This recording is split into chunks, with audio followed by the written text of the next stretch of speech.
Hello students, good morning. मैं जितेंद्र सिंह आज आपको कक्षा 10वीं हिंदी का चौथा पाठ मन का पेज नंबर 15 पर चौथा छंद, चौथा पद्य जो है बच्चों ध्यानपूर्वक देखिए।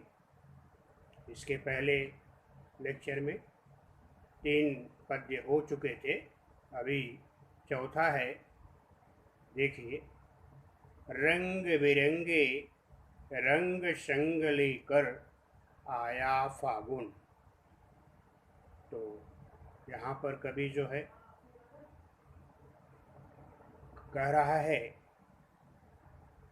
विकास परिहार जी कह रहे हैं कि फागुन का महीना जब आता है तो बसंत ऋतु भी आती है, और बसंत ऋतु में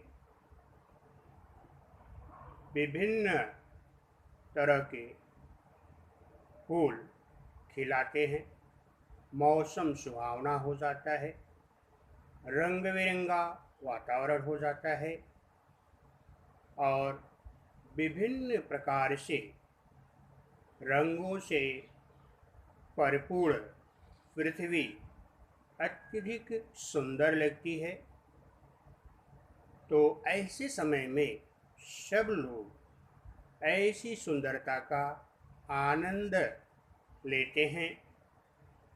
तो कवि जी का कहना है कि जब सब लोग ऐसे वातावरण का आनंद ले रहे हैं तो हमें भी ऐसे आनंद का लाभ उठाना चाहिए। कहने का मतलब कि हमें भी खुश रहना चाहिए, क्योंकि जब फागुन का महीना आता है तो बसंत ऋतु रंग बिरंगे फूलों से के साथ आता है और वातावरण अत्यधिक सुखद होता है, आनंदमय होता है। तो ऐसे समय में हमें भी अपने सारे कष्टों को, मानव को भी सारे कष्टों को भूल करके, सारी तकलीफ़ों को भुला करके ऐसे वातावरण का आनंद लेना चाहिए। कवि का कहना है कि किसी भी परिस्थिति में मनुष्य हो, चाहे जिन परिस्थितियों में हो, हर परिस्थिति में उसे अच्छे शुभ अवसर की खोज करनी चाहिए। कहने का मतलब कि जब व्यक्ति के ऊपर विपत्ति हो, वह किसी समस्याओं से घिरा हो, ऐसे समय में भी उसे खुश रहना चाहिए। ये पद्य के माध्यम से कवि महोदय हम मानव को समझाने की कोशिश कर रहे हैं कि ठीक उसी प्रकार से जब फागुन महीना आता है तो सब लोग आनंदित होते हैं। ठीक उसी प्रकार से हमारे समय, हमारे जीवन में बहुत सारी परिस्थितियाँ होती हैं, बहुत सारी समस्याएं होती हैं जो मानव के अनुकूल नहीं होती हैं। फिर भी ऐसे समय में भी हमें उस फागुन महीने में आए हुए अच्छे वातावरण का आनंद लेना चाहिए। आगे चलो बच्चों। कांटों के बीच खिलखिलाता फूल देता प्रेरणा। प्रेरणा का मतलब होता है प्रेरित करना, सीख प्रदान करना। तो कांटों के बीच, यहाँ पर कवि जी ने गुलाब के फूल का वर्णन करते हुए कहते हैं कि गुलाब का फूल कांटों के बीच में खिला रहता है और हमेशा खिलखिलाता मतलब होता है आनंदित रहता है। मुस्कुराता रहता है। ठीक उसी प्रकार से कवि कहते हैं कि जिस प्रकार से कांटों के बीच में गुलाब का फूल खिला रहता है, लोगों को आनंद प्रदान करता है और हमेशा खुश रहता है, उसी तरह मनुष्य को भी विषम परिस्थिति, कठिन से कठिन समस्याओं से घिरे रहने पर भी उसे आनंदित रहना चाहिए, खुश रहना चाहिए। और यह हम मानव को फूलों से सीख लेनी चाहिए, क्योंकि फूल हमें सिखाता है कि हम कांटों के बीच में हैं, कांटों से घिरे हुए हैं, फिर भी आनंदित हैं। तो हमसे आप सीखो कि हमारी तरह आप भी अगर समस्याओं से घिरे हो, परेशानियों से घिरे हो, फिर भी आनंदित रहना सीखो। तो इस पद्य में कवि महोदय बड़े ही अच्छे ढंग से ये सिखाने का प्रयास किया है, बताने का प्रयास किया है कि हमें कैसी भी परिस्थिति हो, हर परिस्थिति में आनंदित रहना चाहिए, खुश रहना चाहिए, क्योंकि खुश रहना ये सबसे बड़ा धन है। तो अगर व्यक्ति बच्चों, अगर किसी के पास बहुत सारी संपत्ति हो, बहुत सारे धन हो, लेकिन वह व्यक्ति खुश नहीं है, तो उसके लिए वो सारे धन बेकार हैं। इसलिए धन हो या न हो, हमारे पास संपत्ति हो या न हो, लेकिन हमें खुश रहना चाहिए। ठीक उसी प्रकार से जैसे कि फूलों से हमें सीखना चाहिए कि फूल जो है कांटों से घिरे हुए, चारों तरफ कांटे होते हैं, उसके बीच में खिला रहता है और आनंदित रहता है। अभी अगले पद्य पर चलेंगे। भीतरी कुंठा आँखों के द्वार से आई बाहर। कुंठा का मतलब होता है तकलीफ, ग्लान, कष्ट। भीतरी माने अंदर की, आँखों के द्वार मतलब आँखों के माध्यम, आँखों के द्वारा। तो कवि परिहार जी यहाँ बता रहे हैं कि अगर कोई व्यक्ति रोता है और उसकी आँखों से आंसू गिर रहे हैं, तो कभी भी ये सोचना चाहिए कि उसके अंदर की सारी तकलीफ़ें, सारी गंदगी, सारे कष्ट आंसुओं के माध्यम से बाहर आ रहे हैं। तो भीतरी कुंठा आँखों के द्वार से आई बाहर। कह रहे हैं कि अगर किसी के आँखों में आंसू आते हैं, वह रोता है, तो कभी भी ये नहीं सोचना चाहिए कि वो गलत है।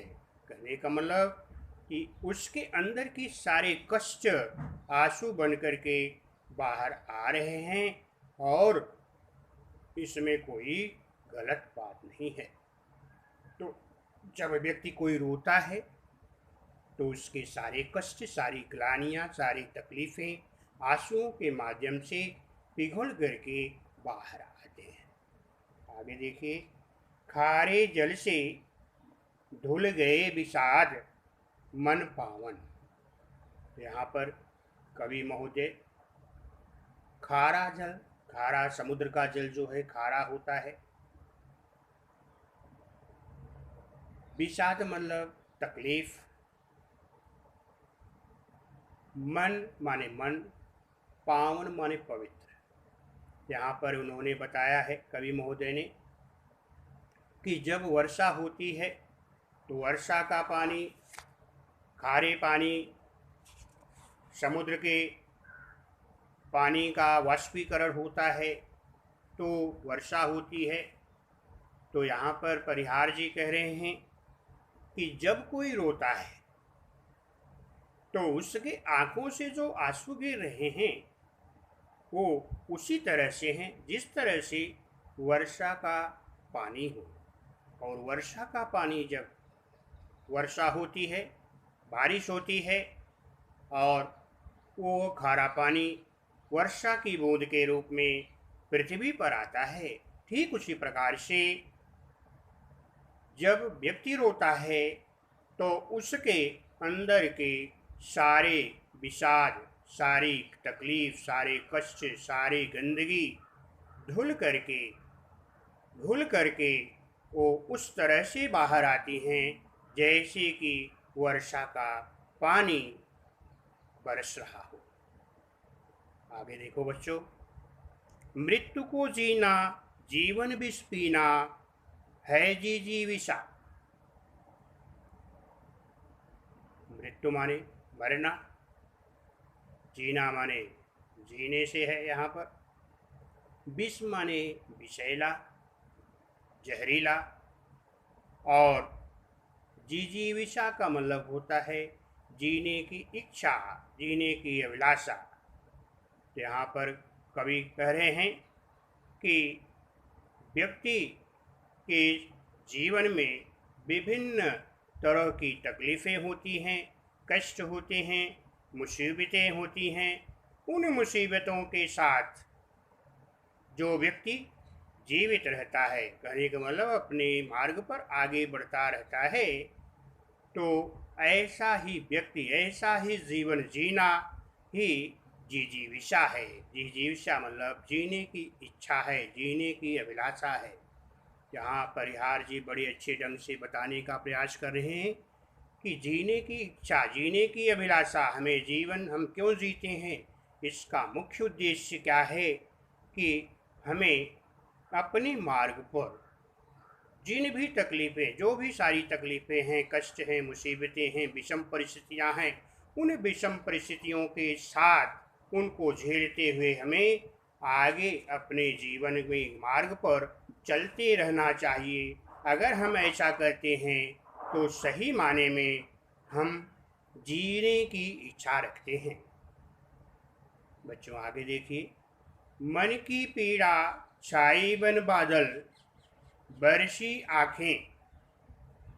तो यहाँ पर कवि महोदय कहते हैं कि जब बादल माने आकाश में बादल आते हैं और छाई गहरा हो जाता है, जब आकाश में बादल घने होते हैं, गहरे होते हैं, तो वर्षा करते हैं। ठीक उसी प्रकार से पीड़ा माने कष्ट, जब व्यक्ति रोता है, व्यक्ति की आंखों में आंसू आते हैं, तो तभी वह रोता है जब उसके अंदर कष्ट अधिक होता है, पीड़ा बढ़ जाती है। तो जब बादल घने होते हैं तो वर्षा करते हैं। ठीक उसी प्रकार से जब व्यक्ति की आंखों में आंसू आ रहे हैं तो समझ लीजिए उसके अंदर अत्यधिक कष्ट है। जब व्यक्ति अत्यधिक कष्ट में होता है तभी वह रोता है, और वही कष्ट होने के कारण ही उसकी आंखों में आंसू आ जाते हैं। ठीक उसी प्रकार से जिस प्रकार से बादलों के घने होने पर वर्षा होती है, ठीक उसी प्रकार से व्यक्ति के अंदर अत्यधिक कष्ट होने पर वह व्यक्ति रोने लगता है। आगे देखिए अगले पद्य में, चलती साथ पटरियां रेल की फिर भी मौन। परिहार जी यहाँ पर बता रहे हैं कवि महोदय कि अनंत काल से, बहुत समय पहले से रेल की पटरियां चलती रहती है। आपस में रेल की पटरियां चलती हैं लेकिन मौन रहती है। मौन माने शांत रहती है, वो आपस में बातें नहीं करती हैं। ठीक उसी प्रकार से व्यक्ति को, मनुष्य को भी रेल की पटरियों की तरह अपने मार्ग में अग्रसर रहना चाहिए, अपने मार्ग में, अपने जीवन में आगे बढ़ते रहना चाहिए, और एकदम शांत होकर के, कहने का मतलब चुपचाप जो भी उसको दुख तकलीफ कष्ट हो उसको झेलते हुए मनुष्य को आगे जीवन में निरंतर बढ़ते रहना चाहिए। यही सीख जो है मनुष्य को रेल की पटरियों से सीखना चाहिए, क्योंकि रेल की पटरियाँ निरंतर अनंतकाल से चलती रहती हैं लेकिन आपस में मौन रहती हैं। तो इस प्रकार से मनुष्य को भी रेल की पटरियों की तरह आगे जीवन में चलते रहना चाहिए। अगला पद्य है, सितारे छिपे बादलों की ओट में, सूना आकाश। ओट मन आड़ में, सितारे माने तारे। तो कवि परिहार जी कह रहे हैं कि जिस प्रकार से आकाश में तारे सितारे छिप जाते हैं, बादलों की आड़ में छिप जाते हैं, तो वही आकाश जो चमकीला होता है, आनंदित होता है, वह सूना दिखाई देने लगता है, शून्य दिखाई देने लगता है। कि कह रहे हैं कि जिस तरह से बादलों की ओट में, बादलों की आड़ में तारे छिप जाते हैं तो आकाश की सुंदरता गायब हो जाती है, वह आकाश शून्य हो जाता है। ठीक उसी प्रकार से मनुष्य के जीवन में भी कुछ ऐसे व्यक्ति होते हैं जो महत्वपूर्ण होते हैं और उनके न रहने से उस मनुष्य का जीवन आकाश की तरह शून्य हो जाता है। कहने का मतलब कि व्यक्ति के जीवन में भी अंधेरा आ जाता है, उसका जीवन बेकार हो सा जैसा लगता है। ठीक उसी प्रकार से जिस प्रकार से तारों के न रहने पर आकाश शून्य हो जाता है, उसी प्रकार से व्यक्ति के जीवन में भी कुछ ऐसे व्यक्ति होते हैं जो महत्वपूर्ण होते हैं, फिर भी उनके न रहने पर जब उसका जीवन शून्य हो जाता है, तो ऐसे समय में व्यक्ति को निराश नहीं होना चाहिए। बादलों से सीखना चाहिए, तारों से सीखना चाहिए कि किसी महत्वपूर्ण व्यक्ति के न रहने से किसी का जीवन शून्य नहीं होना चाहिए।